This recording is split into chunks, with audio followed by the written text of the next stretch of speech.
Aggressive है और वो हमें ह्यूमिलिएट करना चाहते हैं, इंसल्ट करना चाहते हैं। ये मैं अपनी तरफ से नहीं, आपके टेलीविजन पे बैठे हुए आपके कई मिनिस्टर्स और जनरल्स, उनकी लैंग्वेज देखें जरा, उनकी बातें देखें आप क्या है। उन्होंने तो पूरा अपना एजेंडा बता दिया है कि आप पाकिस्तान के साथ करना चाहिए, तो ये हमें मालूम है।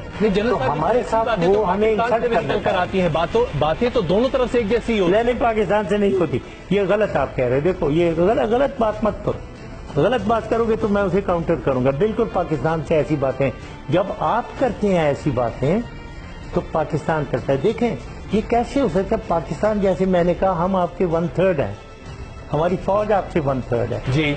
हम एग्रेसिव नहीं हो सकते, हम डिटर कर सकते हैं। मत आना, हमें हाथ मत लगाना, हम आपके हाथ काट देंगे, ये हम कह सकते हैं और ये हम कहेंगे। ठीक है, आपकी हिकमत ऑन ये है, ये हमारे पे कभी आप कह देते हैं कि कोल्ड स्टार्ट स्ट्रैटेजी करेंगे, हम पाकिस्तान फौज को मार देंगे। तो मारो तो सही, आओ फिर बताते हैं कैसे मारोगे। तो ये बातें मत करें आप ऐसी। आपकी तरफ से आतंकवाद होता रहेगा और हमारी तरफ से हम पाकिस्तान में घुसकर आतंकियों को मारते रहेंगे, यही होता रहेगा। नहीं, ये आप बार बार दूसरी दफा कह दिया पाकिस्तान में घुसकर आप मारते रहेंगे। आपको ये इतना आसान नहीं है, पाकिस्तान में घुसकर मारेंगे तो हम आपको वापस नहीं जाने देंगे। तो इसको ये दोबारा रिपीट ना करें। अच्छा जनरल साहब, अब जरा राजनीति में वापस आते हैं। नवाज शरीफ और आपके संबंध कितने अच्छे या कितने बुरे रहे हैं दुनिया जानती है, लेकिन नवाज शरीफ ने दिसंबर में एक बयान दिया जिसको मैं पढ़कर आपको बता रहा हूं। अंग्रेजी का बयान है, अगर आप चाहें तो हिंदी में भी बता सकता हूं। उन्होंने लिखा कि नहीं, हिंदी अंग्रेजी मैं आपसे बेहतर शायद जानता हूं। मैं जानता हूं सर, हिंदी में क्यों बता रहे हैं, अंग्रेजी में पढ़े। Musharraf is a big coward who is hiding abroad. If any courage is left in him, he should return and face cases against him. Musharraf is abrogated the constitution and he must be punished for that. ये कहना है नवाज शरीफ कोई चीज कह रहा है जी, यानी आप एक मेरा दुश्मन है उसको आप कोट कर रहे हैं कि वो आपके बारे में ये कह रहा है कि मैं डरपोक हूं। और देखो भाई मेरे, मैंने जंगें लड़ी हुई हैं। मैं आपको अब मैं क्या बताऊं, मैं कारगिल जब हो रहा था जी तो मैं हिंदुस्तान में उतरा हूं, मैं उधर हिंदुस्तान में मैं गया हूं वहां। ठीक है जी, मैंने कदम रखा है उधर पहाड़, आपके पहाड़ों में मैं खड़ा रहा हूं वहां अक्रॉस द बॉर्डर। तो ये करेज मुझे मत सिखाओ, मैं इंडिविजुअल करेज, मैंने जंग 65 में मैं गारंटी अवार्ड मुझे मिला हुआ है।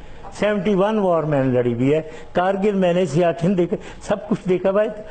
कौन कह रहा है ये नवाज शरीफ ने देखा भाई? नवाज शरीफ को दिलेर आदमी है, तो क्या फिर आप वो लड़वाने वाली बात करें? वो एक फजूल किस्म की बात उसने की है, उसका मैं क्या जवाब दूं? मैं जवाब ही नहीं देना चाहता हूं। छोड़े। वन बेल्ट वन रोड के प्रोग्राम के तहत ऐसा लगता है जैसे कि पाकिस्तान ने अपने पूरे उन प्रांतों को आज चीन के हवाले कर दिया है, उन प्रोविंसेस को जिन पर वो अपना एका बनाने की बात करते थे, खास करके बल्टिस्तान, गिलगिस्तान, इन तमाम इलाकों को आज अगर आप देखें तो ऐसा लगता है कि वहां पर चीन का ज्यादा अधिकार है, पाकिस्तान का कम। क्या इसको आप क्या कहेंगे? ये कहाँ की बातें आप कर रहे हैं? मतलब ठीक है, वन बेल्ट वन रोड के 3 हिस्से हैं, तो आपको पता ही होंगे जी। एक नॉर्दर्न कॉरिडोर है जो सीधा उधर बीजिंग से चल रहा है और रॉटरडैम जा रहा है और लंदन जा रहा है थ्रू पूरा ट्रेन का जी। दूसरा सेंट्रल कॉरिडोर है जो शंघाई से चल रहा है और पेरिस जा रहा है। तीसरी की आप बात कर रहे हैं जो पाकिस्तान के थ्रू, जो चीन के थ्रू आ रहा है, काशगर आ रहा है और सीधा ग्वादर जा रहा है। ये आपको तकलीफ हो रही है, बड़ी सख्त आपको तकलीफ है। इसके बारे में क्यों है आपको तकलीफ जी? क्या व्हाट इज योर प्रॉब्लम?